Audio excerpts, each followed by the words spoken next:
versículo 9. Não retarda o Senhor a sua promessa, como alguns a julgam demorada. Pelo contrário, ele é longânimo para convosco, não querendo que nenhum pereça, senão que todos cheguem ao arrependimento. Virá, entretanto, como ladrão o dia do Senhor, no qual os céus passarão com estrepitoso estrondo, e os elementos se desfarão abrasados. Também a terra e as obras que nela existem serão atingidas. Visto que todas estas coisas hão de ser assim desfeitas, deveis ser tais como os que vivem em santo procedimento e piedade.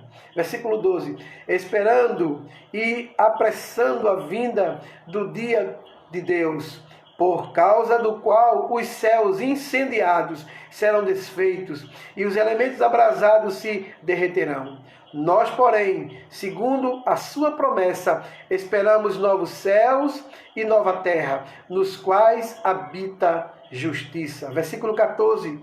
Por essa razão, pois, amados, esperando estas coisas, empenhai-vos por serdes achados por ele em paz, sem mácula e irrepreensíveis, e tende por salvação a longanimidade do nosso Senhor, como igualmente o nosso amado irmão Paulo vos escreveu, segundo a sabedoria que lhe foi dada, ao falar acerca desses assuntos, como de fato costuma fazer em todas as suas epístolas, as quais há certas coisas difíceis de entender, que os ignorantes e instáveis deturpam, como também deturpam as demais escrituras, para a própria destruição deles. Vós, pois, amados, prevenidos como estáis de antemão, acautelai-vos. Não suceda que, arrastados pelo erro desses insubordinados, descaiais da vossa própria firmeza. Antes, crescei na graça e no conhecimento de nosso Senhor e Salvador Jesus Cristo. E Pedro encerra dizendo: a ele seja a glória, tanto agora como no dia eterno. Louvado seja o nome santo do Senhor. Meus irmãos, se nós escolhêssemos um texto para ler, na nossa devocional hoje, ele não sairia tão bem ilustrado com a nossa realidade hoje, não é? Então, o texto aí fica para a nossa meditação. Muito bem, meus queridos irmãos, nós estamos tratando do último sola, Soli Deo Glória, somente glória a Deus. E os irmãos da igreja já têm esse material no grupo da igreja, nós já providenciamos e já enviamos para vocês. Esse material tem uma bibliografia lá no finalzinho que você vai ver, não é de construção nossa. E é bom que a gente diga isso para não parecer que a gente está plagiando absolutamente nada. Quem escreve com o intuito de orientar. E se a gente se acerca dessas informações, a gente deve honrar aquele que escreveu, pesquisou, trabalhou a questão. Então, depois vocês podem dar uma olhada aí na bibliografia. E é claro que nós estamos apenas seguindo o roteiro do estúdio, porque o restante é com a gente aqui, Não adianta a gente falar o que as pessoas dizem sem que a gente tenha a plena convicção de que essas verdades devem ser aplicadas à nossa realidade. Então, meus irmãos, o texto que nós vamos ler, está bem aí para vocês, é o texto de Êxodo, capítulo 20, versículos de 1 a 6. Esse é um texto muitíssimo conhecido da igreja, e deve ser conhecido de todos os crentes. Êxodo capítulo 20, do versículo 1 ao versículo 6. Os 3 primeiros mandamentos que vão tratar diretamente do ser de Deus. Então, vamos ler esse texto? Êxodo capítulo 20, versículo 1 ao 6. Assim nos diz a palavra do Senhor. Então, falou Deus todas essas palavras. Versículo 2.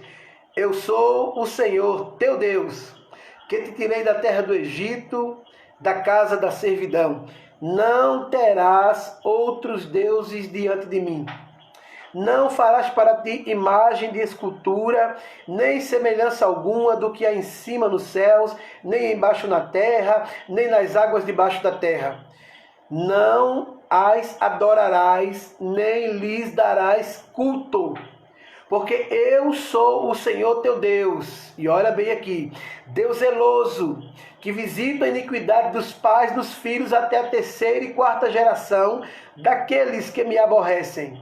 E faço misericórdia até 1000 gerações daqueles que me amam e guardam os meus mandamentos.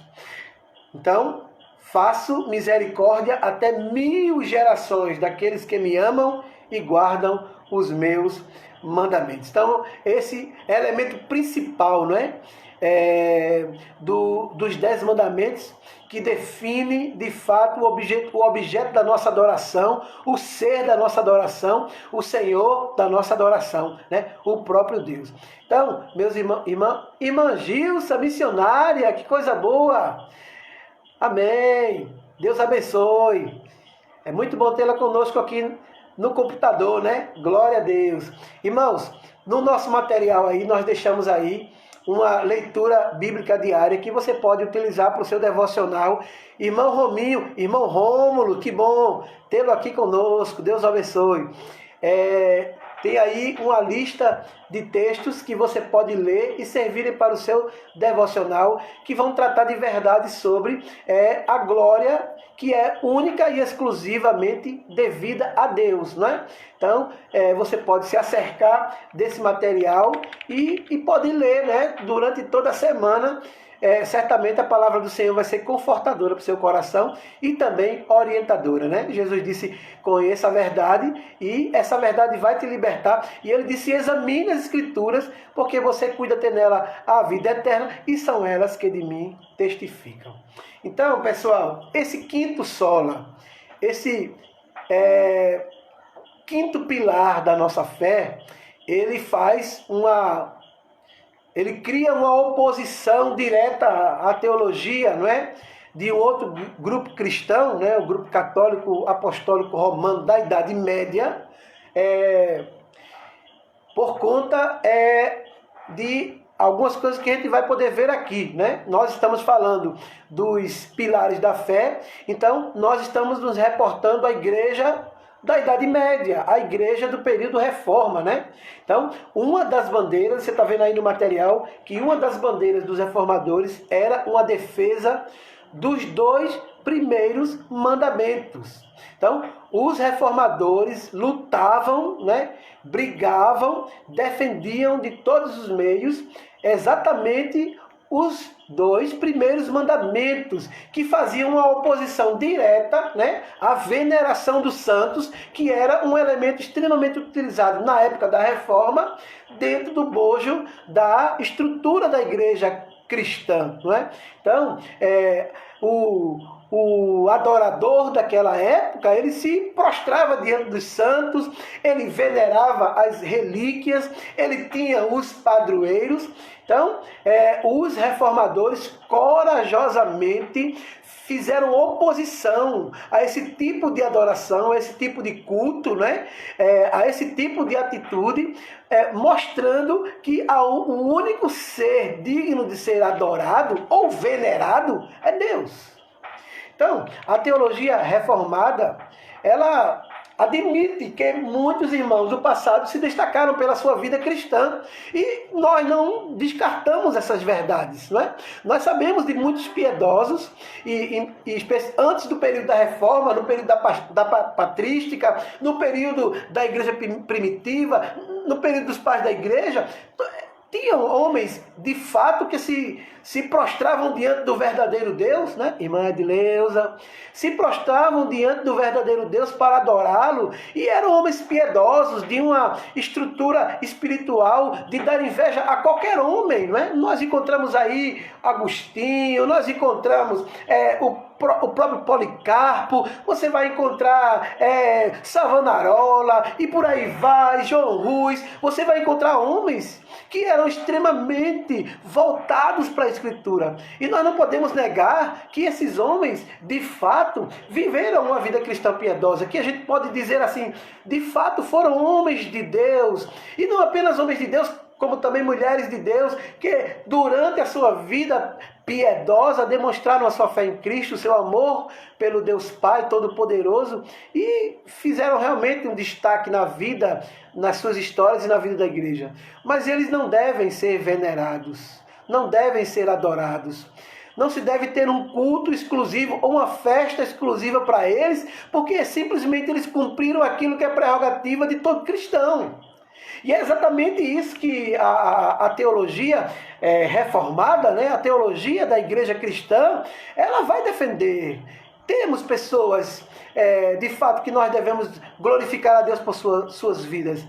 Temos pessoas, tanto lá no começo da fé cristã, né, como nos dias atuais. Vixe, meu Deus, lá vem lá com as suas perguntas maravilhosas. Meu pastor, eu tenho uma dúvida a respeito do primeiro versículo 1 e 6. Se faz maldição a primeira... Ah, sim. Eu sabia que alguém ia perguntar isso aí. O texto lá de Êxodo capítulo 20, que Deus, ele visita, né? É exatamente essa passagem. Acho que é versículo... Vamos ver aqui, é isso? Versículo 1, 6. Se faz maldição a primeira até a quarta geração. Eu acredito que você está falando sobre o que o Senhor a Escritura está dizendo no versículo 5 e 6, não é? Que visito a iniquidade dos pais nos filhos até a terceira e quarta geração daqueles que me aborrecem, e faço misericórdia até 1000 geração daqueles que me amam e guardam os meus mandamentos. Não é isso aí? Eu acho que é isso que ele está falando aí, né? Veja só, Lai, se você perceber, o próprio Deus está dizendo, a gente sempre se pega nessa ideia, né? O Senhor visita a iniquidade dos pais nos filhos até a terceira e quarta geração. Mas a gente não observa que o que Deus está mostrando aí é a totalidade do seu comprometimento com aqueles que o servem. Veja que o final do texto, versículo 6 diz, e faço misericórdia até 1000 gerações. A premissa aí, o que Deus está querendo dizer é que ele visita a iniquidade de todo iníquo. Ele vai acompanhar a iniquidade do iníquo, onde essa iniquidade, né, seguir, até onde essa iniquidade seguir. Mas não é assim com o adorador, não é assim com o filho. Com o filho, com aqueles que fazem pacto com ele, com aqueles que estão perto dele, submissos à vontade dele, obedecem à sua lei, ele faz um pacto eterno. Quando ele diz aqui 1000 gerações, ele está simplesmente dizendo que essa ideia de 1000 gerações é a ideia de um pacto eterno. Então, o foco ali não é a maldição, o foco ali é a promessa de Deus para aquele que guarda a lei. Se você perceber, é exatamente isso que Deus está dizendo. Com aquele que desobedece, eu visito a iniquidade, saio visitando a iniquidade, não é? E ele quer dizer o seguinte, que o existir do iníquo não é eterno, não é perpétuo. O iníquo, ele vai deixar de existir, ele conta o tempo do iníquo, mas no caso do fiel, do adorador, a sua geração é para sempre. Está entendendo? O que o texto está tratando não é simplesmente de maldição. A gente sempre se pega nessa ideia de maldição, porque Deus vai amaldiçoar, e porque se você pecar... Mas o que Deus está dizendo é que o tempo do ímpio é escuso, é pouco, é pequeno. E ele visita essa iniquidade todo o tempo que o ímpio viver. E o ímpio vai viver não tanto tempo, não eternamente. Mas com o justo ele visita eternamente. É simplesmente a providência de Deus atuando na vida daqueles que guardam a sua lei. Perceba aí, se você olhar direitinho, que a lei estava sendo colocada diante de Israel para ser obedecida, guardada. E quem guarda essa lei, quem guarda os mandamentos, se mantém eternamente. É simples, a questão aqui é salvífica e não amaldiçoadora. A gente é que se apega com essa ideia, tá me entendendo? Deus visita sim a iniquidade de todo pecador, né? Visita. Isso não quer dizer que também ele não vá castigar a mim por conta das consequências dos meus pecados. Agora, o pacto dele para quem guarda a sua lei é de vida eterna. É para sempre. Não tem um limite. Deus não para no sentido de abençoar. Veja que o versículo 6 diz: faço misericórdia. Faço misericórdia. Ou seja, a graça poderosa de Deus, a mão poderosa de Deus, porque as misericórdias de Deus, disse Jeremias, são as causas de nós não sermos consumidos. O texto é muito simples. A gente é que complica, meus irmãos. Bom, muito obrigado, irmão Jailton. Estou me esforçando para dizer. Eu sabia que alguém ia citar esse texto. Bom, continuando aqui. Então, meus irmãos, nós não fazemos de forma nenhuma acepção, né? Porque alguém diz, não, mas a Virgem Maria foi uma mulher devota e etc. Inclusive viveu na igreja de Éfeso. Né? Certamente a história conta que ela estava na igreja de Éfeso, serviu na igreja de Éfeso, fez certamente teve vários momentos de contribuição na igreja de Éfeso. Nós não temos assim tanto relato do seu falecimento. Foi uma mulher piedosa, a gente reconhece isso, mas cultuar Maria, me desculpem, né? Preparar uma festa só para Maria, não. Quem é digno de entrar nas nossas festas foi aquele que entrou pelas portas celestiais, né? Se você abrir a sua Bíblia comigo, né? No livro de Salmos, esse não está no script não, né? É sempre assim com a gente, né? A gente sempre sai do script, não tem para onde correr, porque quem orienta a gente não somos nós, é o próprio Deus que nos conduz, né, no conhecimento da sua palavra. E se você abrir a sua Bíblia aí no Salmo 24, você vai perceber quem é digno de receber louvor, né? De quem é digno de ser festejado. Somente alguém que vem do céu e que volta para o céu, gente, é digno de receber louvor, de receber adoração. E o Salmo 24 é um tratado de adoração, aquele que realmente merece ser adorado. Então, abra sua Bíblia comigo aí no Salmo 24, vou ler para você aqui na íntegra.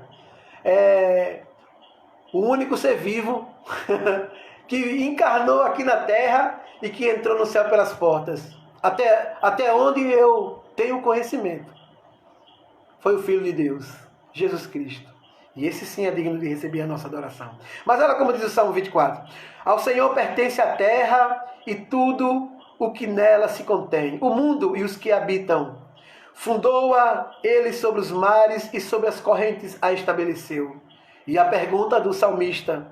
Salmo de Davi, hein? Quem subirá ao monte do Senhor?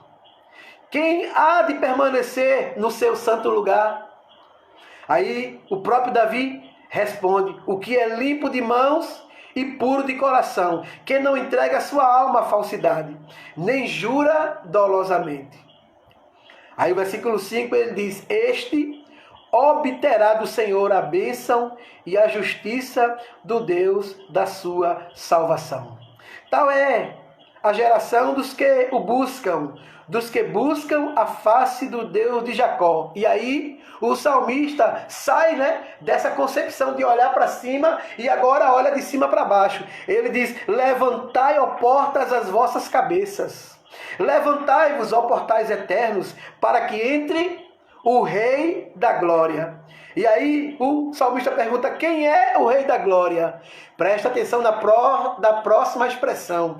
O Senhor. Aqui é uma expressão direta a Cristo. A palavra aqui, Senhor, é uma expressão direta a Cristo. E aí diz: o Senhor forte e poderoso. O Senhor poderoso nas batalhas. Levantai, ó portas, as vossas cabeças. Levantai-vos, ó portais eternas, para que entre o Rei da Glória. E aí a pergunta: quem é esse Rei da Glória? E aí a resposta: o Senhor dos Exércitos. Ele é o Rei da Glória. Aleluia! Aleluia! Somente Ele é digno de receber louvor, adoração, de que nós nos prostremos diante dEle. Pastor Wesley estava dizendo domingo próximo passado do nosso culto, né? A inscrição que está lá atrás, lá em cima do altar, passando de um lado para outro do altar. Aqui está quem é maior do que o templo. É Ele, o único digno de receber a glória, o louvor e a adoração. Então, vamos continuar, né? Vamos continuar que a gente precisa dizer um bocado de coisa. Então, quando os reformadores estavam organizando os elementos que constituiriam, né, o brado de libertação, né, não aceitamos esse tipo de culto, não aceitamos esse tipo de adoração, não aceitamos esse tipo de prostração. Então, a ideia deles, olha aí no seu material, era afirmar o seguinte: o Deus único está em oposição às imagens.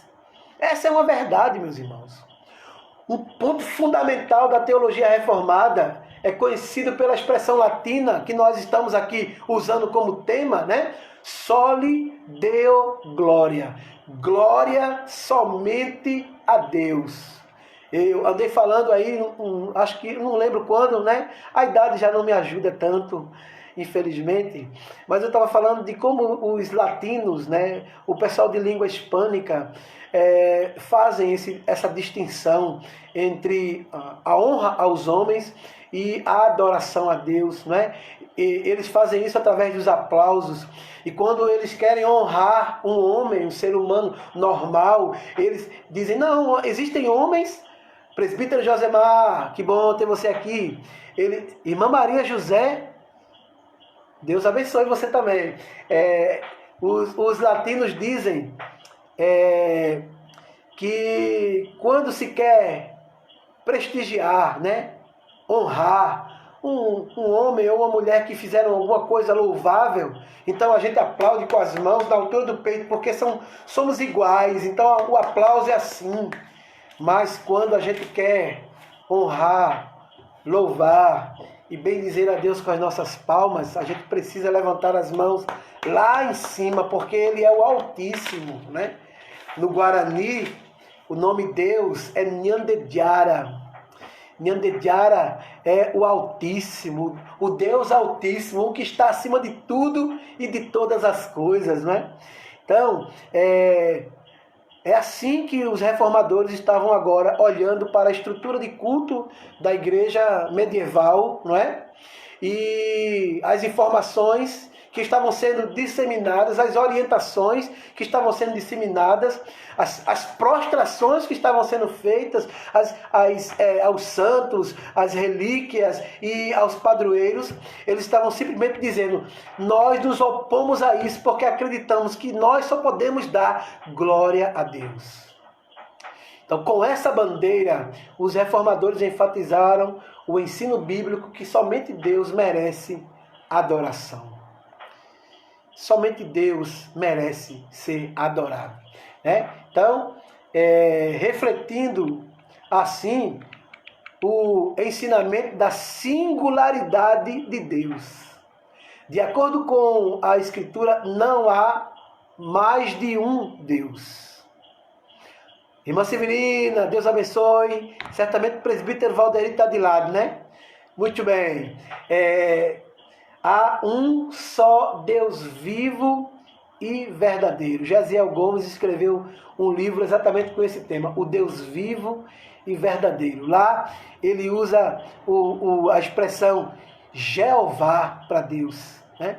E ele diz que a palavra Jeová quer dizer o autoexistente, né? Aquele que vive por si mesmo, mas que está se revelando.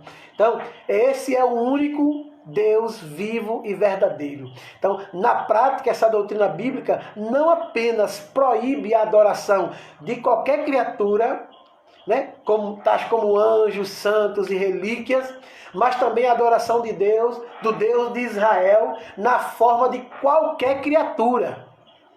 Não é somente não adorar anjos, santos, relíquias e etc. Também não. também a prática da idolatria, que é, né, transformar Deus num ser vivente. Que aí você vai encontrar essa proibição no Novo Testamento, lá no texto de Romanos capítulo 1, né? Também não está no seu script não, né? Não está não. Mas nós vamos ler aqui, versículo 19. Romanos capítulo 1, versículo 18 e 19. Se você puder, né, ir até lá, você vai ver que a ordem não é só para o pessoal do Antigo Testamento, não. A ordem é para nós que estamos aqui no Novo Testamento. Ó, veja o que é que Paulo diz. Paulo está falando da ira de Deus, a manifestação da ira de Deus, lá em Romanos capítulo 1. Romanos capítulo 1, versículo 18 e 19. Nos diz assim, foi que Marisa disse que a irmã concordou, hein? Eu não consegui ler. E já passou daqui da minha. Bom, se a irmã concorda e for genuína, então glória a Deus. Vamos ler aqui, versículo 18 e 19 de Romanos 1. A ira de Deus se revela do céu contra toda a impiedade e perversão. Olha a palavra aqui, perversão dos homens que detêm a verdade pela injustiça. Versículo 19. Porquanto o que de Deus se pode conhecer é manifesto entre eles, porque Deus lhes manifestou. Porque os atributos invisíveis de Deus, assim o seu eterno poder, como também a sua própria divindade, claramente se reconhecem desde o princípio do mundo, sendo percebíveis por meio das coisas que foram criadas. E aí Paulo diz, tais homens são por isso indesculpáveis. Porquanto, tendo conhecimento de Deus, olha aí o texto, pessoal, tendo conhecimento de Deus, não o glorificaram como Deus, nem lhes deram graças, antes se tornaram nulos em seus próprios raciocínios, obscurecendo-lhes o coração insensato, inculcando-se por sábios, tornaram-se loucos. E aí veja agora o versículo 23. E mudaram a glória do Deus incorruptível em semelhança da imagem de homem corrupto, bem como de aves, quadrúpedes e répteis. Então, o que é que os homens metidos a sábios, metidos a inteligente, né, cogitaram? É o que Paulo está dizendo. Eles olharam assim e disseram, não, como é que eu vou adorar um Deus que eu não estou vendo, eu não consigo apalpar, eu não tenho ideia da estrutura dele. Não, o meu Deus deve ser o sol, como os índios. Não, o meu Deus deve ser a natureza. E aí pegam a glória de um Deus que não pode ser resumido a coisas tão pequenas como a natureza. Imagine a natureza em relação ao universo, pessoal. A natureza em relação a mim e você é coisa muito grande, porque a gente vai encontrar a natureza em todo o planeta. Mas em relação, por exemplo, ao Sol, a natureza é nada, é pequena, é insignificante. O Sol, em relação aos outros sistemas interplanetários, é desse tamanho. Existem outras supernovas muito mais potentes e de maior grandeza que o Sol. Então como é que eu vou pegar Deus e vou dizer Deus é o meu Sol, se esse Sol é menor do que muita coisa no universo? Então é o que Deus está dizendo, que a ira dele se veio contra essas pessoas que se dizem sábias. Os gregos, na época paulina, inclusive Dom Richardson, é até um livro que eu queria indicar para você, Dom Richardson, escreveu um livro chamado Fator Melquisedeque. E nesse livro, Dom Richardson fala sobre o elemento divino que Deus colocou na humanidade. Em todas as raças, Deus colocou uma pequena centelha da sua presença. É claro que essa centelha não é suficiente para salvar, não é? Olha aí o que está dizendo nosso irmão. A glória de Deus não pode ser resumida a coisas tão pequenas. Falou o nosso irmão evangelista Clésio, professor da nossa escola bíblica dominical e o nosso mestre em teologia.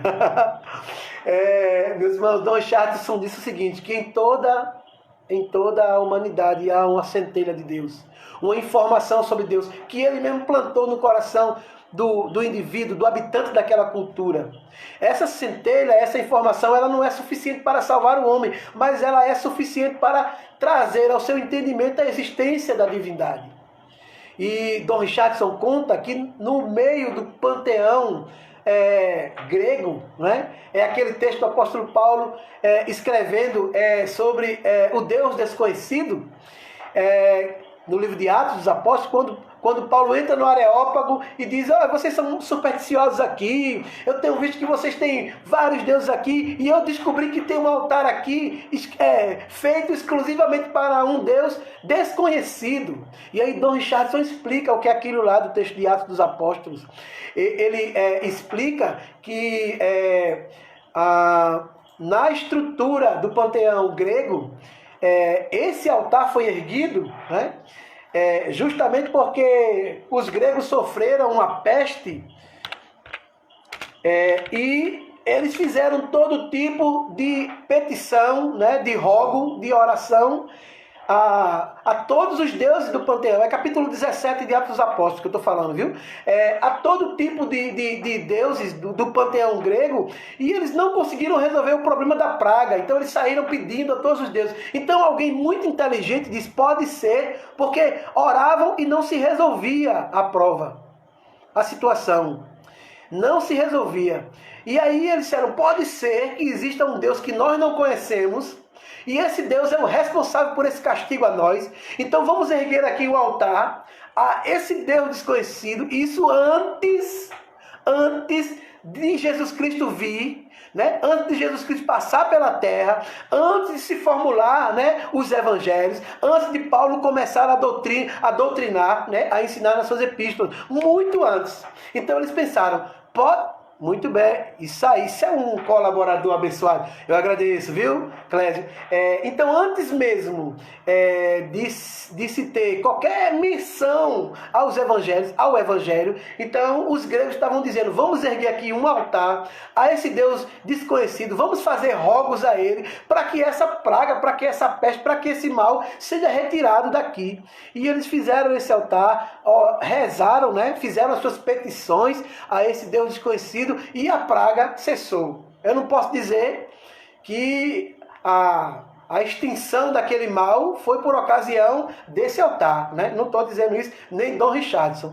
Mas a verdade é que essa história foi seguindo, né? E quando chega a plenitude dos tempos, né? Gálatas capítulo 4, versículo 4, quando chega a plenitude dos tempos, está lá no panteão dos gregos um altar ao Deus desconhecido, que o apóstolo Paulo entra no Areópago e diz, olha, é esse aí que você tem que adorar. É esse Deus que você tem que se prostrar diante dele. É esse aí que vocês têm que reconhecer. E Paulo tem argumento suficiente para ministrar sobre Deus e sobre Jesus Cristo. Então, meus irmãos, a Escritura é uma coisa maravilhosa. Ela é portadora da verdade. Então, de acordo com a Escritura, só há um Deus vivo e verdadeiro. E quando nós temos a oportunidade de conhecê-lo e ver os seus feitos, a sua mão potentosa estendida em nosso favor, então a gente consegue entender que os outros deuses, e eu não estou aqui menosprezando a religião de ninguém, pelo amor de Deus, eu estou dando um estudo dentro da minha igreja, né? A 8ª igreja. Eu não quero desprezar nem menosprezar a fé de ninguém, mas uma vez eu também tive a minha fé desviada, não é? Desvirtuada. Eu também era como muita gente, não é? Aos meus 13 anos de idade, eu também professava uma fé que eu achava ser genuína. E eu fazia a minha parte como adorador, né? Como devoto. Eu tinha lá as minhas responsabilidades e eu queria até subir, né, dentro dessa minha religiosidade, até um dia em que eu fui confrontado por um pensamento que veio direto no meu coração como uma flecha. Dia do Senhor morto. E a pergunta que me veio ao coração foi, se eu ressuscitei, por que você está aqui beijando meu corpo? Aquela pergunta, irmãos, para um garoto de 13 anos de idade, foi uma iluminação plena. E eu comecei a pesquisar, procurar o Jesus ressuscitado. E eu encontrei. Então, quem está falando isso aqui é alguém que já viveu, né? Melhor aluno da classe de catecúmenos da igreja lá, naquela época. Melhor aluno. Porque eu queria ser alguma coisa. Oh, que bom! A irmã Zuleide e o presbítero Severino da igreja de São Caetano. Um abraço para o pastor Vadelson aí, meu filho. Deus abençoe a todos vocês. E aí, irmãos, eu fui confrontado pela verdade e a verdade libertou a mim. Com 13 anos de idade. Então, eu não estou menosprezando a fé de ninguém porque eu mesmo vivi isso. E eu posso dizer para vocês, sem medo nenhum de errar, que eu encontrei o Deus vivo e verdadeiro. Então, antes da gente seguir aqui adiante, é importante nós dizermos que nós não estamos aqui simplesmente, né, para falar diretamente sobre a fé de ninguém, nem sobre os piedosos, não. O nosso objetivo aqui, irmãos, é exatamente falar sobre essa necessidade de nós adorarmos ao Deus vivo e verdadeiro. E isso vai confrontar não apenas a fé que está lá fora, externa à nossa igreja, também vai confrontar a nossa maneira de adorar a Deus, vai confrontar também a nossa maneira de louvar a Deus. Por exemplo, há canções que a gente canta, irmãos, que elas têm dificuldade de expressar a genuína e verdadeira adoração a Deus. Imagine você cantando, tem anjos voando nesse lugar, no meio da igreja, em cima do altar, subindo e descendo em todas as direções. Não sei se a igreja subiu ou se o céu desceu, só sei que está cheio de anjos de Deus. Muito bem, é uma coisa maravilhosa, uma reunião de anjos, mas essa reunião de anjos não pode simplesmente nos fazer observar a ação desses seres angelicais, mas sim o Deus que está sentado no trono para ser glorificado. Quer ver outro grande problema? É a gente cantar: quando os anjos passeiam, a igreja se alegra, ela pula, ela vibra, ela ri, congrega, enfrenta o inferno, expulsa o mal. Meus irmãos, não é não quando os anjos estão passeando, não. E não é sinta as asas dos anjos agora. Oh, meus irmãos, o salmista diz com tanta propriedade que aquele que habita no esconderijo do Altíssimo descansa à sombra do Onipotente, e que as asas que nos cobrem não são as asas dos anjos, mas as asas do próprio Deus. Isso é uma linguagem figurativa, a ideia aí é de acolhida, é o Salmo 91, né?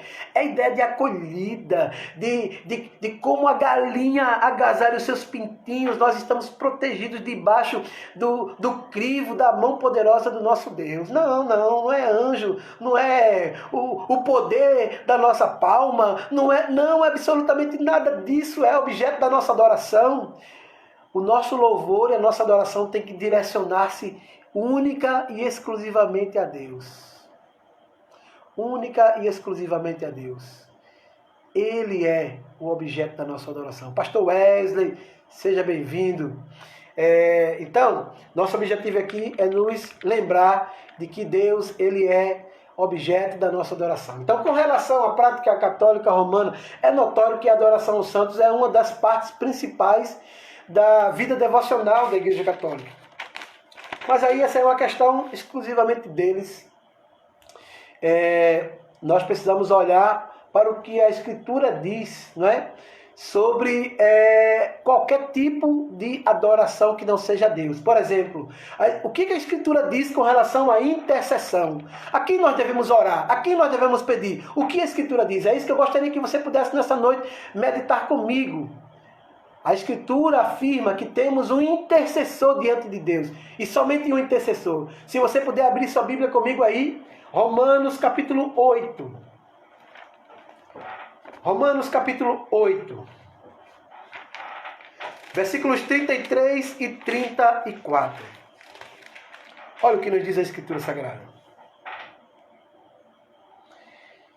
Quem intentará acusação contra os eleitos de Deus? Olha aí. É Deus quem os justifica. Quem os condenará? Olha aí, É Cristo Jesus quem morreu, ou antes quem ressuscitou, o qual está à direita de Deus e também intercede por nós. Interceder é uma prerrogativa da divindade. Jesus Cristo, homem, e Jesus Cristo, Deus, ele é o intercessor, o nosso intercessor. O que diz o autor, a carta aos Hebreus? Ele diz, capítulo 7, versículo 25. Essa referência você tem aí nesse material. Hebreus 7, 25. Por isso, Cristo também pode salvar totalmente o que por ele se chegam a Deus, vivendo sempre para interceder por eles.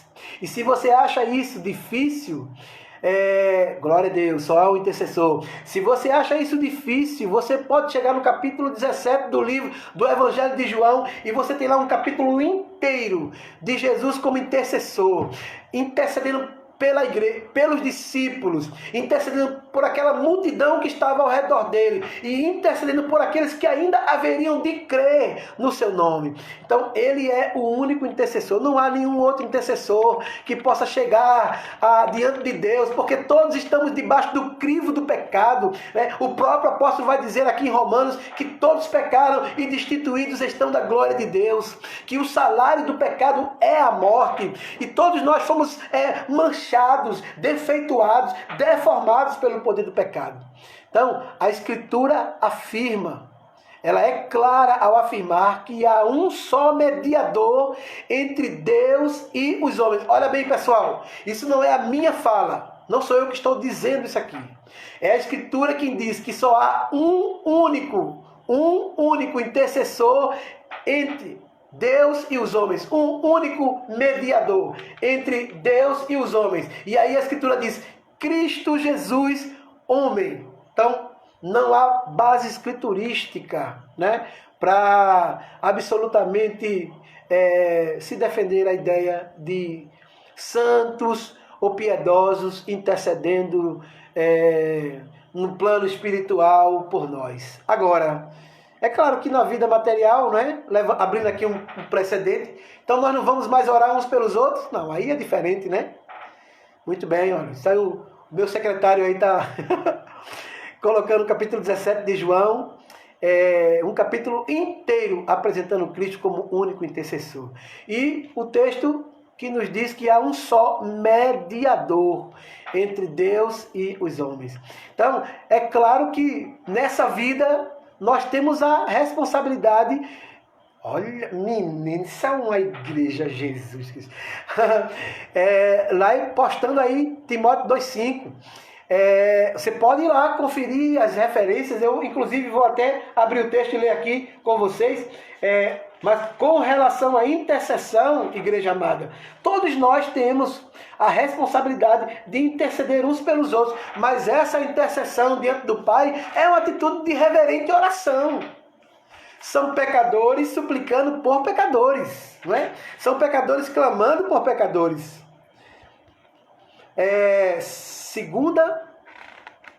Primeira Timóteo. Muito bem.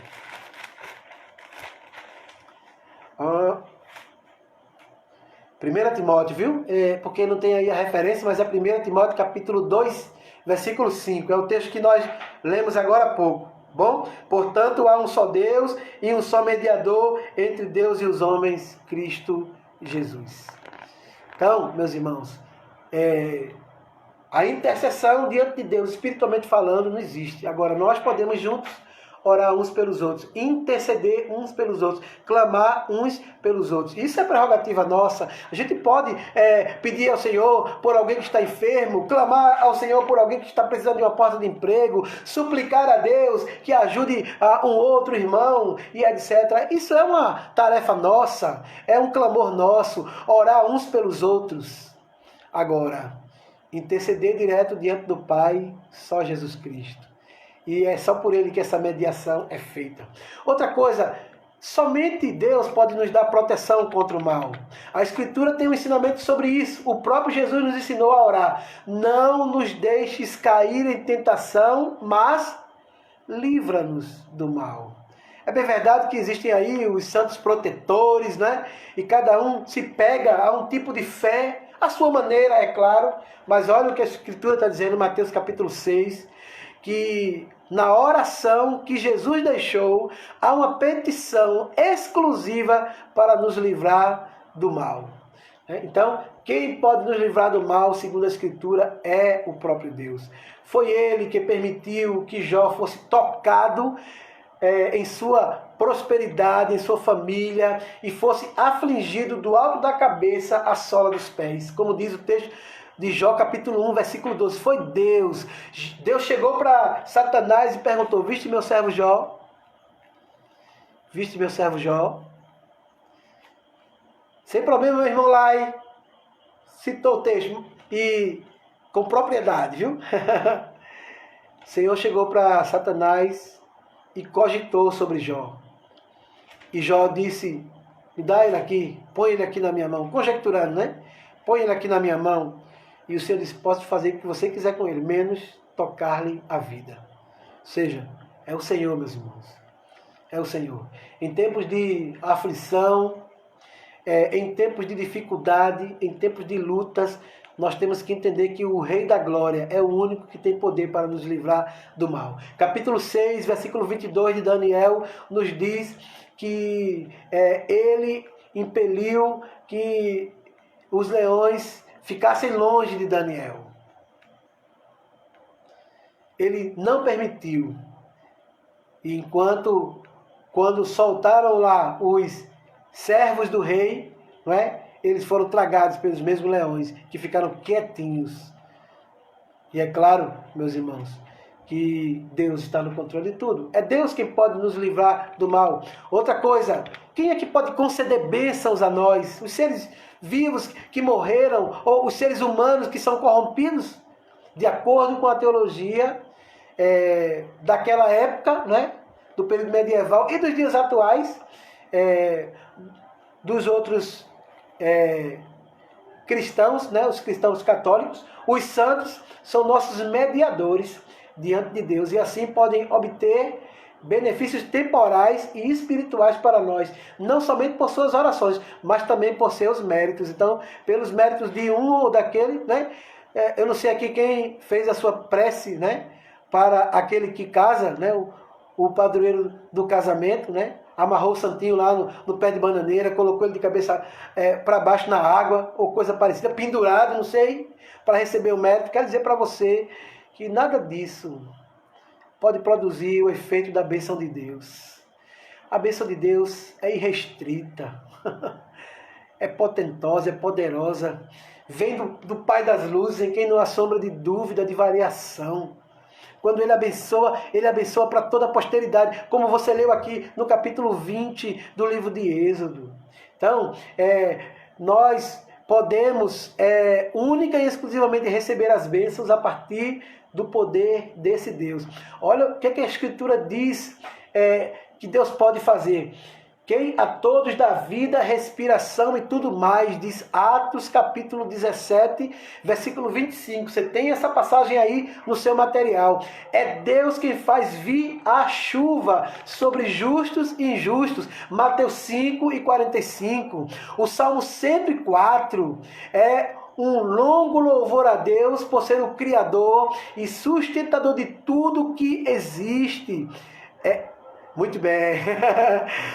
Como diz a nossa irmã Rejane, não a nós, não ao pastor Maurício, não à irmã Rejane, não ao evangelista Clésio, não ao pastor Wesley, não a ninguém que dá estudo na igreja, mas ao Senhor, Deus Todo-Poderoso.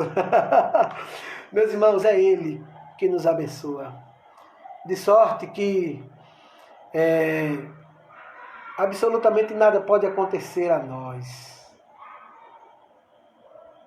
Nada pode nos sobrevir de bom se Ele não nos conceder, não nos permitir. O ensinamento das Escrituras associadas ao fato de que não há sequer um preceito, uma promessa, um só exemplo de adoração aos santos em toda a Escritura foram a base da doutrina dos reformadores quando eles estavam organizando os nossos elementos de fé. Não há um sequer texto nas Escrituras Sagradas que digam que alguém, pelo seu mérito, abençoou alguém na eternidade. Então, pulando aqui, né, seguindo aqui um pouquinho mais adiante,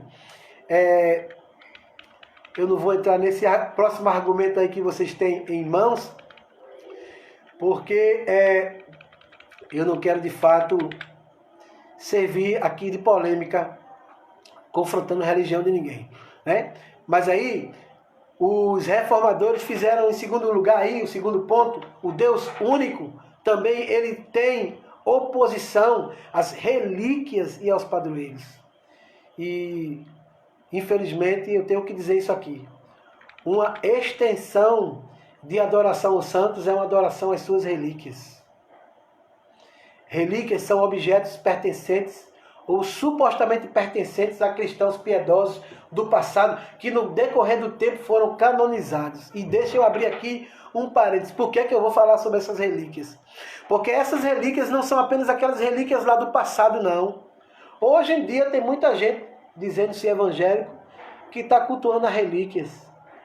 É o sal, é o copo com água, é o rádio poderoso, ou a oração poderosa do rádio, é a rosa, é a fogueira. Pessoal, isso tudo é nada mais, nada menos que um retorno, né?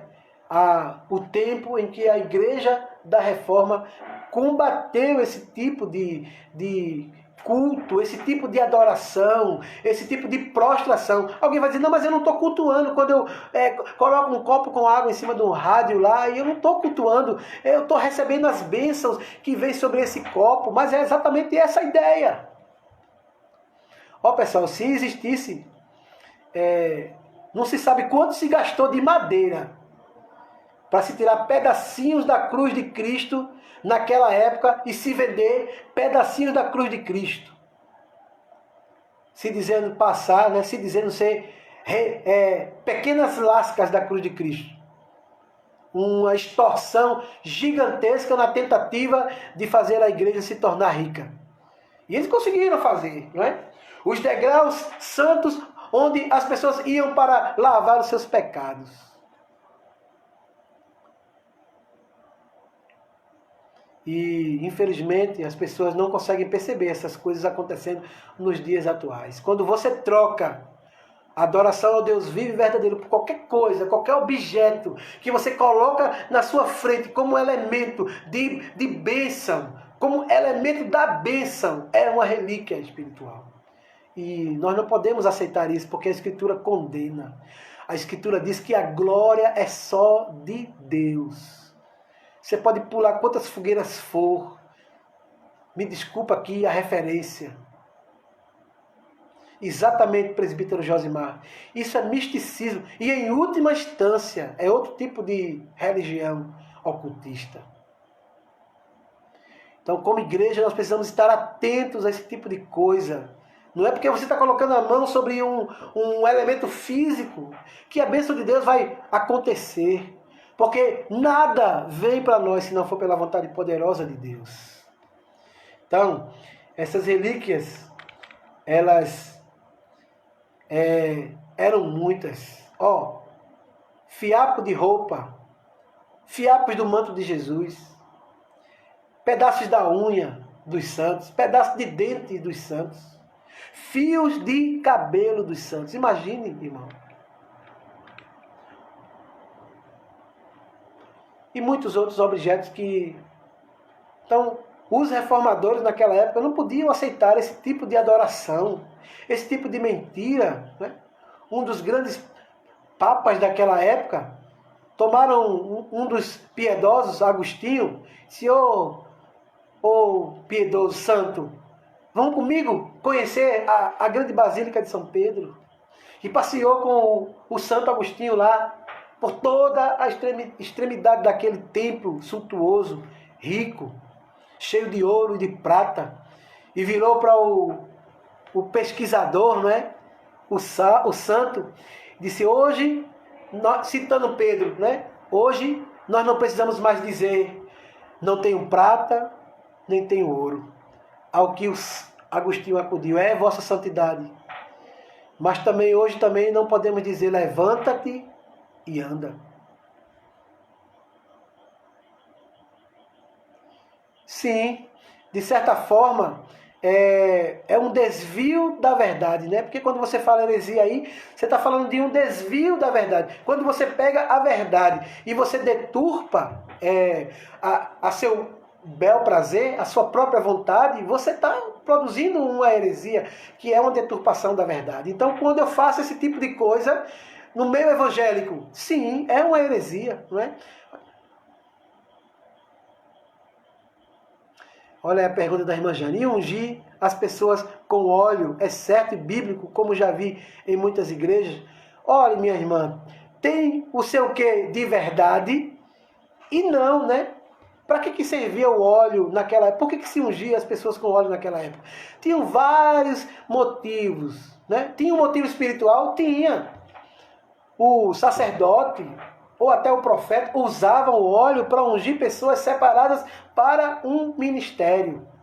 Sim, isso era possível. O próprio Elias ungiu Jeú rei. Capítulo 20, se eu não me engano, de segunda Reis, né? O óleo também era usado para ungir as feridas, porque naquela época não tinha tanto remédio. Então, um unguento feito com um determinado tipo de óleo era utilizado para ferir as feridas, para curar as feridas. O problema é que hoje é que a gente mistura. O óleo que era para curar, a gente não tem mais como utilizar, né? Porque qual é o óleo que a gente usa para curar a ferida? A gente usa bezetacil, amoxicilina, mercúrio cromo, metiolato. Agora, hoje a gente pode sim ungir pessoas com óleo para um propósito ministerial. Isso é bíblico, eu não considero errado fazer esse tipo de coisa. Agora, precisa de haver esse tipo de unção com orientação, primeiro da Escritura Sagrada, depois de um ministério, né? Qualquer uma pessoa pega um frasco de óleo, levanta para o céu, unge, e diz, não, isso aqui é o óleo ungido do Senhor, porque eu também sou ungido, e sai por aí jogando óleo em todo mundo. Quer dizer, não, né? Então, o óleo da unção é possível ser usado hoje. Pode ser usado como sinal da presença do Espírito Santo, porque o óleo representa o Espírito Santo. Sim, agora, para curar não, né? Jogar o óleo na pessoa para curar, não. Você tem que orar. Existe o dom da cura. Aí é um precedente bíblico, segundo 1 Coríntios capítulo 12. Existe o precedente da cura, mas não é o óleo que cura, é a oração. Inclusive a Escritura vai dizer que é a oração da fé que cura o enfermo. Entendeu? Então, pode-se usar. Agora, de todo jeito, não. Todo mundo ungindo óleo, todo mundo utilizando esse óleo. Então, meus irmãos, não tem mais, não é rigor na Escritura, não precisa mais de um sacerdote, se todo mundo pode fazer isso. Muito bem, obrigado, evangelista Clésio. Então, seguindo adiante, espero ter respondido a pergunta da irmã. Eu não vi aquela ali não, alguém disse saudades, um beijo. Estamos chegando, irmãos, ao final, estou correndo aqui, viu? Já são 9 horas quase. Bom, então, como eu estava dizendo,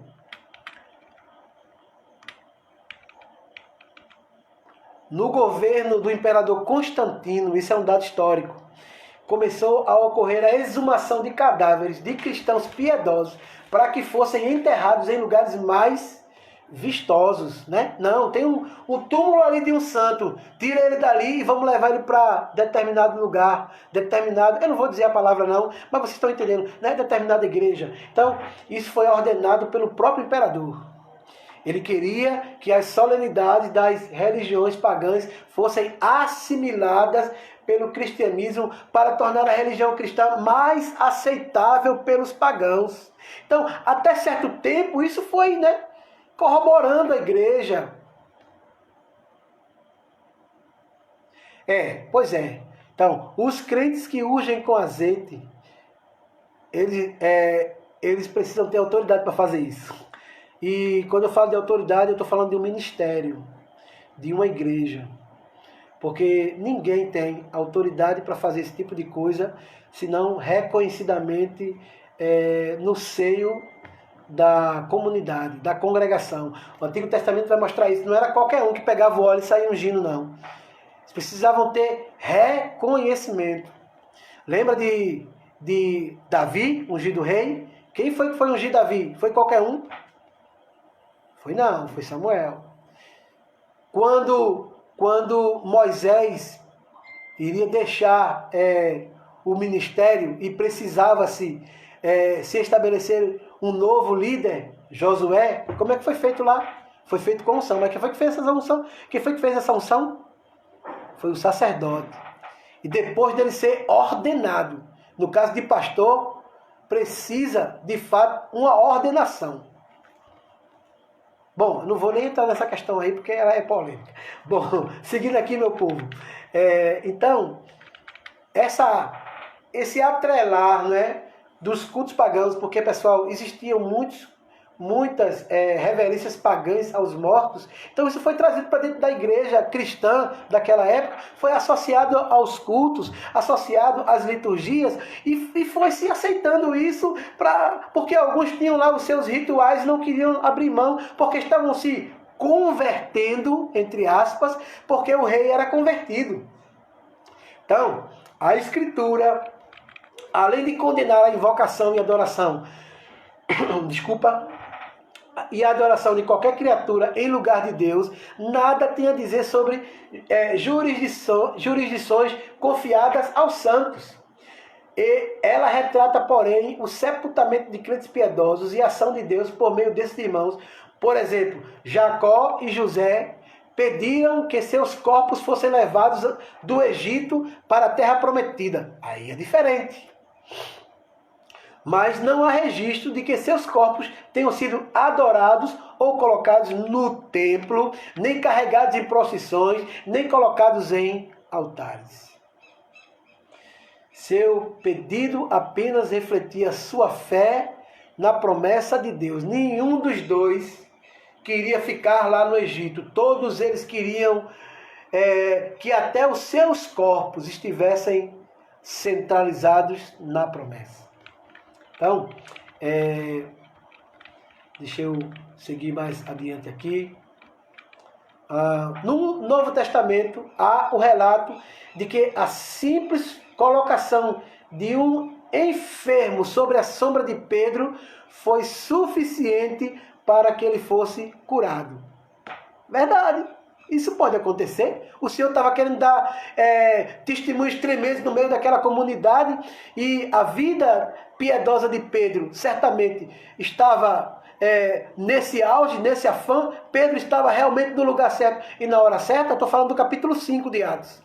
Então, até a sombra de Pedro, né, estava ali produzindo algo tremendo. Mas isso não quer dizer, irmãos, que a gente tem que agora se valer, né, o lenço de Paulo, e agora guarda o lenço de Paulo porque ele vai curar todo mundo que a gente passar o lenço nele. Não, né? Fenômenos espirituais, coisas espirituais acontecem para a glória de Deus, para que Deus seja glorificado. Foi assim com Josué e o sol parando. Foi assim com Ezequias, o rei Ezequias, o relógio de Acabe sendo atrasado. Foi assim com Moisés no Mar Vermelho. Foi assim com Josué no Jordão. Quer dizer, todos os feitos físicos que Deus estabeleceu com o seu povo foi para que o seu nome fosse glorificado. Tudo é para a glória de Deus. Tudo é para a glória de Deus. E é somente para Ele. Então, meus irmãos, nada, nenhuma relíquia, absolutamente nada deve ser objeto da nossa adoração. E eu não quero aqui considerar a nossa igreja melhor do que a de ninguém. Mas, como eu louvo a Deus, irmãos, que a gente não fica aí, né, enchendo a bola de ninguém. Hoje em dia tem essa coisa, né? A gente está falando aqui de pessoas de outras religiões, mas dentro das igrejas evangélicas, irmãos, tem muita coisa absurda acontecendo em termos de glória humana. É o pastor que a igreja tem que se levantar quando ele entra no templo. Imagine isso. É o culto do dia do pastor. Desculpem os pastores que fazem os seus cultos aí e as suas festas, me perdoem. Mas o lugar é exclusivamente de Deus, porque o trono é exclusivamente dele.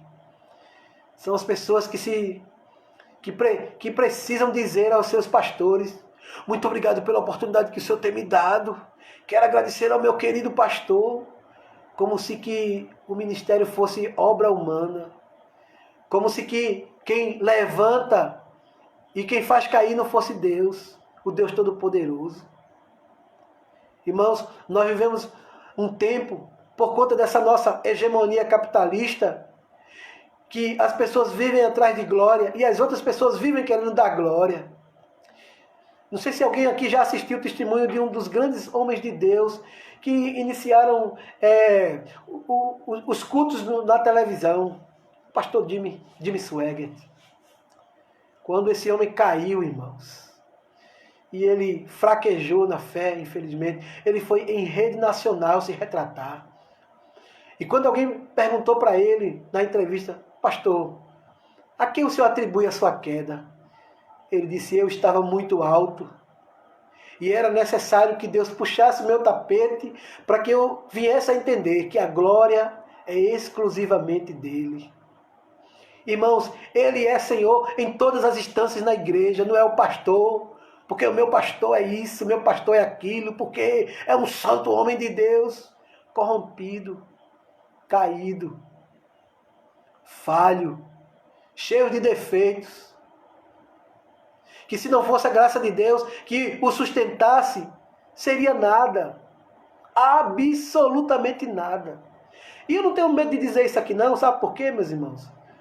Porque eu sei que Deus é Deus e Ele é Senhor em todas as instâncias. É Ele que governa. É Ele que mede, né, o oceano a palmo. Com um relance só do seu olhar, Ele contempla todo o universo. Foi Ele que disse para Jó que sustenta o mundo na palma das suas mãos. Que funda os alicerces da terra. Ele disse isso lá para o Jó. Foi Ele. Ele que é Senhor em tudo e em todas as coisas. Meus irmãos, na Escritura, todas as imagens feitas para adoração a algum Deus são chamadas de ídolos. Por exemplo, Atos capítulo 7, versículo 41, com o bezerro de ouro. O ídolo de Mica, Juízes capítulo 17, versículo 3 e 4.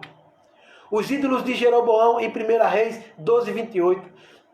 Quando uma pessoa diz que curvando-se a uma imagem ou dirigindo a ele orações está, na verdade, curvando-se diante de Deus e dirigindo suas orações a ele, essa pessoa está relatando uma prática totalmente estranha à Escritura. Essa pessoa está idolatrando. Muito bem, Deus é Senhor em todas as instâncias da igreja. Então, queridos irmãos, há quem tente usar os querubins, não é? E eu fico triste quando eu escuto um hino que exalta mais o querubim do que o próprio Deus. Um hino que canta mais o poder de um anjo do que o poder de Jesus Cristo, que salva, que cura, que restaura. Que exalta mais o gênero humano. E desculpa aqui, eu não estou aqui para simplesmente questionar, né, o trabalho de ninguém, mas dizer que o homem é precioso. Puxa vida, meus irmãos. Quem somos nós? O Criador olha para nós e nem nos enxerga, porque olha para nós mediante o intercessor que está entre Ele e nós, Jesus Cristo. Então, queridos irmãos,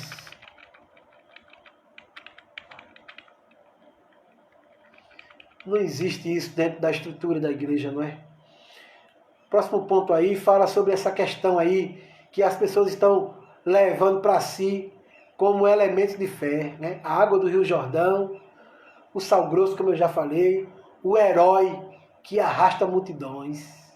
Meu Deus. Até aqui, né?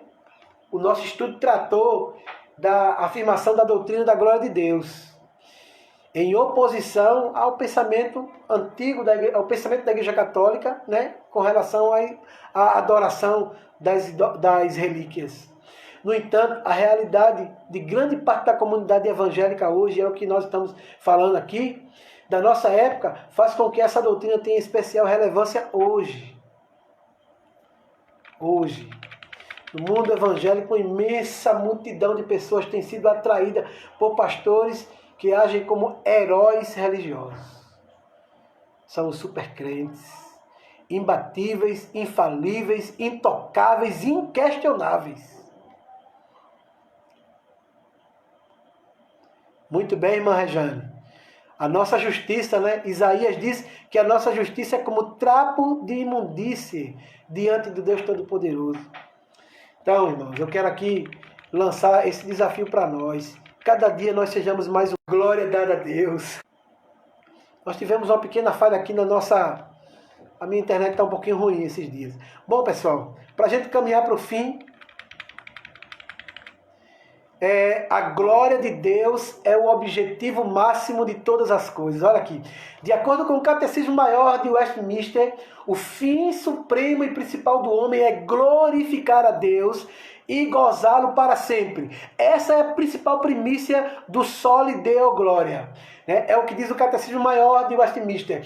O fim supremo e principal do homem é glorificar a Deus e gozá-lo para sempre. Então, você glorifica a Deus e desfruta dele dentro do seu lar, na sua vida cristã, como bom pai, como bom filho, bom esposo, bom homem. Então, quando você serve, quando você vive uma vida cristã ilibada, você simplesmente está vivendo para a glória de Deus. Deus não divide crente, irmãos. Essa glória é com ninguém. Isaías 42, 8. Isaías 42, 8. Gostaria de ler esse texto com você nessa noite. Isaías 42, versículo 8. Olha o que nos diz a Escritura aqui, meus irmãos. Eu sou o Senhor, este é o meu nome. A minha glória, pois, não a darei a outrem, nem a minha honra às imagens de escultura. Você está ouvindo o que Deus está dizendo aqui? A glória é exclusivamente dele. E olhe, ele governa a história de modo que em tudo ele seja glorificado. Veja como ele fez isso na história de Israel e da igreja. Deus escolheu o seu povo para a sua glória. Efésios capítulo 1, versículo 4 ao versículo 6. Efésios 1, 4 ao 6. Olha como nos diz o texto. 1, 4 ao 6.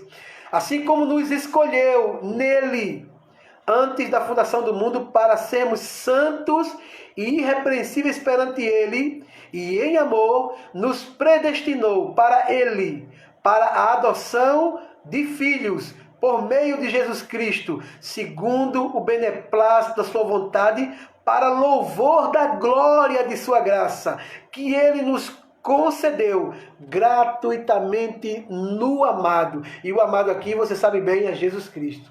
Então, todos os povos foram criados para a glória de Deus. Ele nos criou para a sua glória. Isaías 43, versículo 6 e 7. Ele nos criou para a sua glória. Vamos ver aí, Isaías 43, versículo 6 e 7.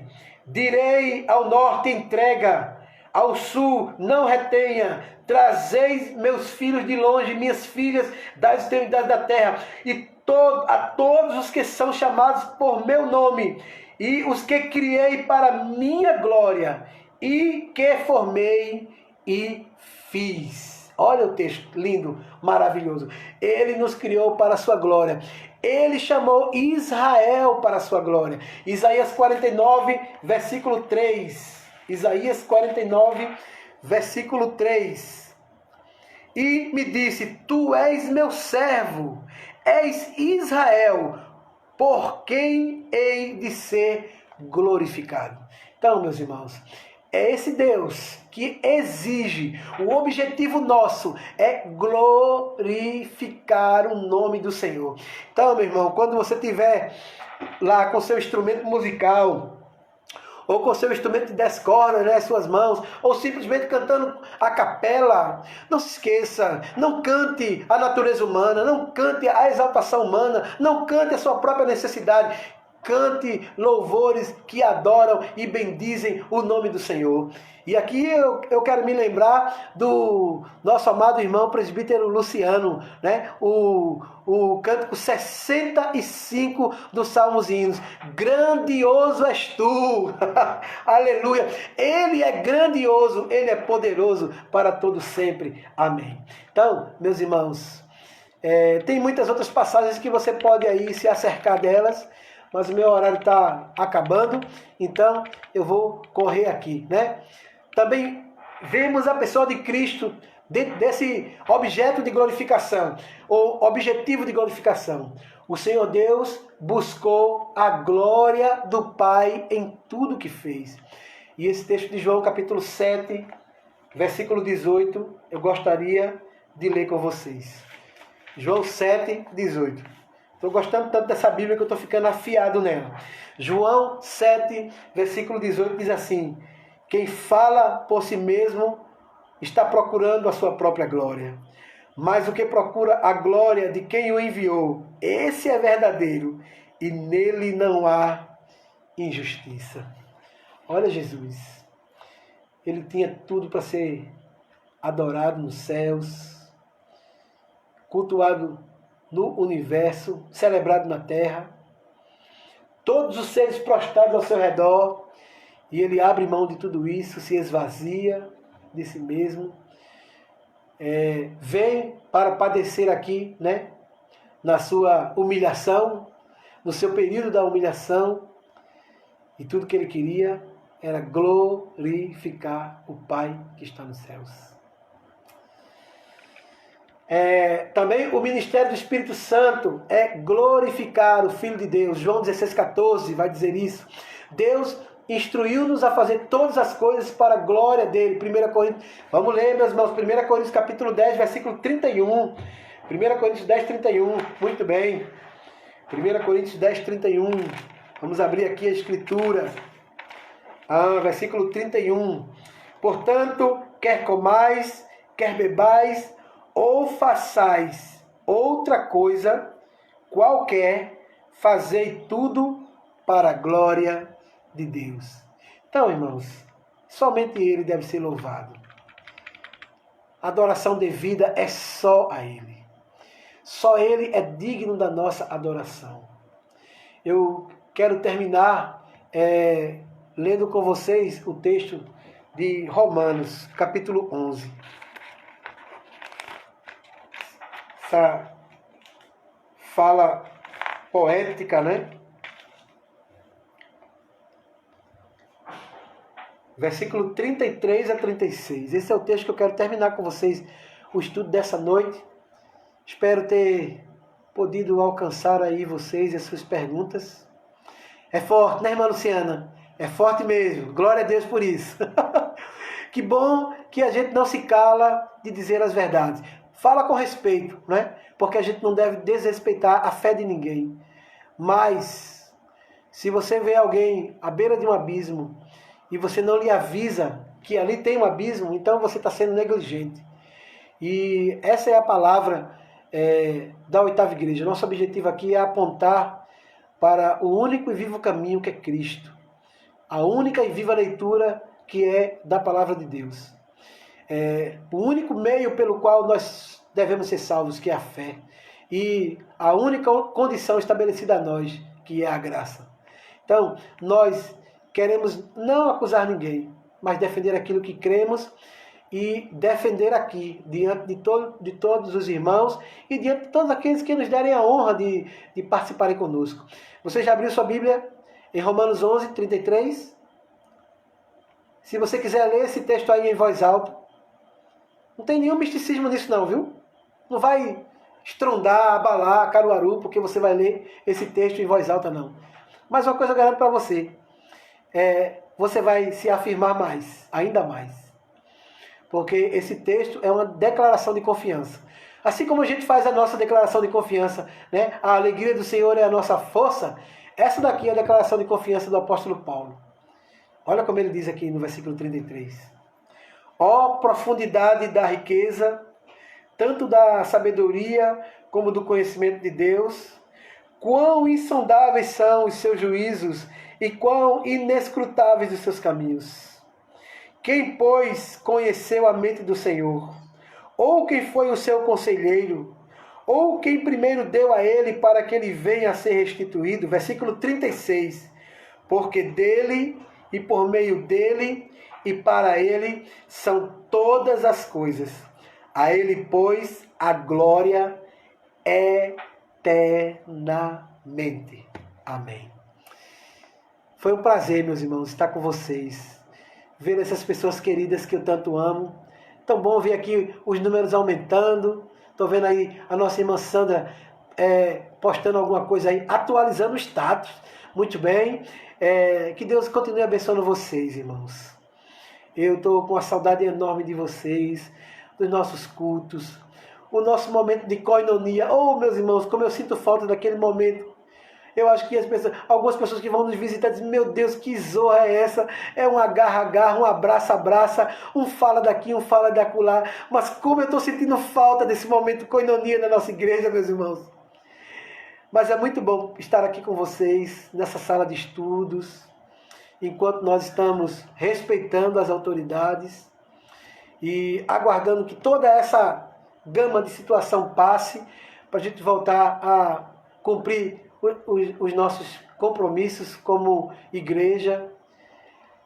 Eu acredito que o evangelista Clésio, muito obrigado, missionária Gilsa, vou pedir, passar lá no para receber o meu salário. É brincadeira. Acredito que o evangelista Clésio, ele vai falar com vocês sobre como nós vamos fazer por conta do domingo da ressurreição. E nós queríamos contar com todos vocês nesse culto da ressurreição, né? Esse culto de domingo da ressurreição. Nós não temos como fazê-lo de forma física. Seria muito bom, porque nós teríamos uma santa ceia maravilhosa. Todas as santas ceias são maravilhosas. Todas. Mas essa seria especial, porque ela ia ser recheada com, sei lá, uma comunhão muito maior, não é? Nós estamos juntos ali. Mas o pastor Wesley e o evangelista Clésio vão ver com vocês aí como nós vamos fazer. E certamente vamos estar glorificando o nome do Senhor. Meus irmãos, aqui, antes de terminar, eu quero agradecer, aos irmãos dizimistas da igreja. Eu tenho uma palavra para vocês, dizimistas, que é uma palavra de agradecimento. Isso não quer dizer que eu não esteja agradecido pelos outros irmãos, porque eu sei como é que está a luta e a batalha da maioria dos irmãos, eu sei. Mas eu queria aqui levantar uma palavra de louvor aos dizimistas e ofertantes da igreja, que têm sido fiéis. Irmãos, vocês não sabem como vocês têm sido abençoadores para a nossa igreja. E eu quero louvar a Deus pela vida de vocês, porque eu sei que vocês têm os compromissos de vocês, os desafios, as incertezas, mas em nenhum momento vocês deixaram de ser fiéis. Isso é muito lindo. Como pastor, eu me sinto extremamente comprometido com vocês, irmãos. Extremamente. E olha, e dessa feita de uma maneira diferente, porque geralmente, né, a tesouraria tem o seu processo, o pastor nem chega lá. Mas nesse processo eu estive diretamente ligado aos irmãos dizimistas. E eu me sinto completamente responsabilizado com vocês, irmãos. Eu falo isso sem nenhuma demagogia, né? E com muita alegria no meu coração. E eu glorifico a Deus pela vida de vocês. E eu espero realmente em Deus, essa é a minha oração, que o Deus Todo-Poderoso dê sinal, dê resposta direta a essa fidelidade de vocês. E a minha outra oração é que os outros irmãos que estão enfrentando dificuldades consigam passar por essa crise. Irmãos, a maioria de vocês não sabe, mas nós conseguimos levantar. Eu acho que o presbítero Josimar ou o presbítero Valderi podem até postar aqui. Mas nós conseguimos levantar uma quantidade enorme de cestas básicas para abençoar os domésticos da fé da nossa igreja. O nosso balcão alimentício está de vento em popa, irmãos. E olha, nós não precisamos. Eu estava me sentindo, ouvindo os irmãos falar, eu estava me sentindo como o Israel na construção do tabernáculo. O Senhor Deus movia 11 cestas básicas, irmãos. O Senhor movia o coração de um e dizia, tem isso. O Senhor movia o coração de outro e dizia, tem isso. E nós não precisamos contar com 70% da igreja. Sabe, irmão, isso me alegra o coração como pastor dessa igreja. E me deixa extremamente orgulhoso de vocês. Orgulhoso de vocês. Querido Deus, Pai de infinita misericórdia, Senhor, muito obrigado, Senhor, por essa igreja, por esses teus servos. Obrigado, Senhor, porque essas ideias surgem no coração de pessoas simples da tua igreja. Não precisa ter um super-herói para levantar uma situação como essa, não. Mas precisa de crente para se levantar, ó Deus amado, esse tipo de sustento. Obrigado porque em meio às crises a tua boa mão tem nos ajudado, tem nos abençoado. Obrigado pelos dizimistas, pelos ofertantes da tua casa que têm, ó Deus amado, se responsabilizado, honrado de fato, ó Deus, os seus compromissos financeiros, a despeito de toda essa luta e batalha que nós temos enfrentado no campo das finanças. Ó Deus, obrigado pela igreja que se solidariza, ó Deus, com o irmão necessitado, com o irmão carente, com o irmão que precisa. Ó Deus, é bem verdade que nós não temos recursos para ir tão além, porque bem queríamos ir muito mais além. E se o Senhor quiser, se é a tua vontade, nós iremos mais além. Mas nós já te agradecemos pelo que nós podemos providenciar para os nossos, Senhor. Para aqueles que estão debaixo da nossa tutela, porque não adianta a gente simplesmente dizer para os irmãos orar, ensinar os irmãos a orar e não estender as mãos para eles na hora da necessidade. E é o Senhor que nos dá essa oportunidade de sermos como uma igreja primitiva. Em nenhum deles havia necessitado algum, porque o Senhor mobilizava o coração de cada um deles. Obrigado por fazer isso conosco. Abençoa aquele teu filho, aquela tua filha que está enfrentando dificuldade, que está passando por lutas, que está enfrentando provações na área financeira. Ajuda-o, Senhor. Ajuda-o diante de toda essa situação e nos ajuda também a ajudá-los. Obrigado por esse momento de culto e doutrina, que nós estamos aqui diante da tua presença e nos despede em paz, debaixo da tua graça. Obrigado por cada irmão que participa conosco aqui. Permanece conosco. Em nome do teu Filho amado, que reina para todos sempre. Amém e amém. Eu queria abençoar a sua vida.